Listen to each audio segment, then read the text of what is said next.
धर्म परिवर्तन नहीं होगा, जिसके कारण अमेरिका बौखला उठा है और अमेरिका के एक सांसद ने बौखलाहट में बहुत भयंकर बकवास किया है। अब आप ये देखिए, इसमें government introduce FCR amendment bill 26 जो है, तो ये मैंने आपको तीनों प्रावधान बताए ही। और ये जो है भू राजनीतिक ऐतराज जो है, यानी अमेरिका बौखलाया है, वाशिंगटन बौखलाया है। अमेरिकन रिपब्लिकन सांसद यानी ट्रंप की पार्टी का सांसद जो मूर है, वो बौखलाया है कि भारतीय ईसाइयों पर और अल्पसंख्यक पे सीधा आघात है। क्यों भाई, हर राष्ट्र अपनी सुरक्षा के लिए काम करता है, लेकिन अमेरिका बिल क्लिंटन के जमाने से एक फंड क्रिएट करता है जो धर्मांतरण के लिए यूज होता है। भारत की एक विडंबना ये है कि जैसे ब्रिटेन है, अपने आपको ईसाई मिशनरीज, बहुत ईसाई देश है, अमेरिका है, लेकिन हम सेकुलर के झुंझुने में फंस गए और भयंकर फंसे हुए हैं। तो हम अपनी कल्चर को नहीं बचा सकते। तो ये अमेरिका जो है, इसने भयंकर हमला किया है।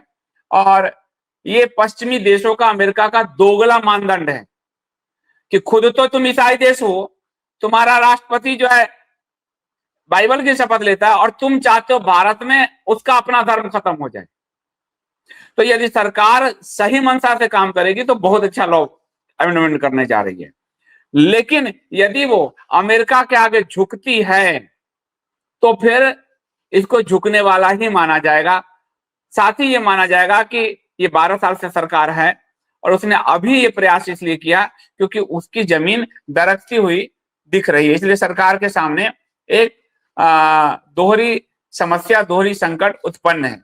लेकिन साथ ही ये सवाल उठता है क्योंकि एफसीआरए पे इस सरकार ने बहुत गोलमोल किया है, जिस पर मेरी एक स्टोरी है जो आपको सब्सक्राइबर एक्सक्लूसिव में है, वो आप चाहें तो आप लोग पढ़ सकते हैं। ये सब्सक्रिप्शन वाला है कि इसमें सब्सक्रिप्शन पे करके भरना है। उसमें आपको पूरा हिस्ट्री बताया गया है और किस तरह का खेल इन्होंने किया है वो आपको बताया गया। तो यहाँ सब्सक्रिप्शन लेके आप इसको पूरा पढ़ सकते हैं। वो पूरा डिटेलिंग मैंने हिस्ट्री इसका पूरा बताया है आपको। तो ये साफ साफ है। तो संशोधन जो है अभी तो सही लग रहा है। अब एनजीओ को जो डर लग रहा है वो यही डर है उनको कि उनका जो इतने सालों का धंधा है वो धंधा चौपट हो सकता है।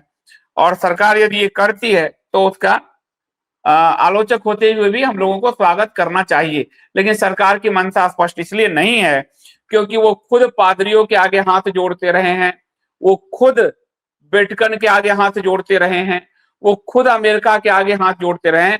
तो जिस तरह से इन्होंने कहा था कि सच्चर कमेटी रद्द होना चाहिए, कोर्ट में गए और जब सत्ता में आए तो सच्चर कमेटी लागू किया, एफसीआरए पर अपने आप को बचाया, पॉलिटिकल पार्टी की जो विदेशी फंडिंग उसको बचाया, और जो एफसीआरए में विदेशी फंडिंग जो एनजीओ ले रही थी उनका लिस्ट भी इन्होंने छुपा दिया 2022 में। तो इनकी मंशा बहुत संदिग्ध है, मैं आपको सही बता रहा हूं। जो ये अमेंडमेंट ला रहे हैं अगर उसको ये लागू करते हैं तो बहुत अच्छा है, लेकिन इनकी मंशा चूंकि एफसीआरए में ही, आप मेरी स्टोरी में जाके पढ़ सकते हैं, एफसीआरए में ही वो इतना ज्यादा अपने बचाव के लिए, स्वाभाविक है कि तुम नेता, तुम पॉलिटिकल पार्टी विदेशी फंडिंग क्यों ले रहे हो। अब हम मान लेते हैं कि एक एनजीओ विदेशी फंडिंग से विदेश का एजेंडा चलाएगा, मान लो जी, चलाता ही है, लेकिन जब आप पॉलिटिकल पार्टी के रूप में विदेशी फंडिंग ले रहे हो तो आप भी तो ट्रंप का एजेंडा चला रहे हो। अभी यूपीआई में हम साबित करेंगे कि आप ट्रंप का एजेंडा चला रहे हो, टैरिफ में ट्रंप का एजेंडा चला रहे हो। तो यही चीज है जो इनको मजबूत कदम उठाने से रोकेगी, क्योंकि इनकी फाइलिंग है, इनकी फाइल बनी है इन सब चीजों की। तो आपकी मंशा, क्योंकि आपने खुद को बचाने के लिए पीएम केयर फंड में आप यूएस एड का पैसा भारत के चुनाव को प्रभावित करने के लिए दिया गया, ये ट्रंप ने कहा, ये चुप रहे। इन्होंने कहा, इनके लोगों ने कहा कि वो तो बांग्लादेश को दिया गया, ट्रंप ने दोबारा बयान दिया बांग्लादेश के लिए अलग दिया गया, भारत के लिए अलग दिया गया, माई फ्रेंड को दिया गया।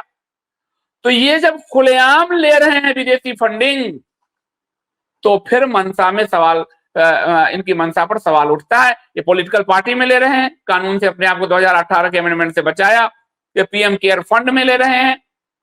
आप पीएम केयर फंड को आरटीआई एफसीआरए सबसे बाहर रखा हुआ है, वो वहां ले रहे हैं, आप देखिए। तो ये खुद संदेह के घेरे में है। इसलिए अभी ये माना जा रहा है कि हिंदू जो वोट छिटक रहा है उसके लिए इन्होंने एक जाल फेंका है। 370 खत्म करने का हिंदू एक हुआ था, लेकिन चुपके से जो इन्होंने आपको एग्रीकल्चरिस्ट सर्टिफिकेट लागू कर दिया, चुपके से इन्होंने जो डोमिसाइल एक्ट लागू कर दिया, चुपके से वहां गोवध को कानूनी बना दिया। तो ये इनका पुराना मॉडस ऑपरेंडी है। सच्चर कमेटी हो, ये हो, सब हो, सच्चर कमेटी का विरोध किया, लेकिन सच्चर कमेटी पर जो रिपोर्ट आई, वो रिपोर्ट कहती है सबसे बेहतरीन सच्चर कमेटी लागू गुजरात में हुआ, मुख्यमंत्री जब मोदी थे। तो इसलिए इनकी मंशा जो है संदिग्ध है।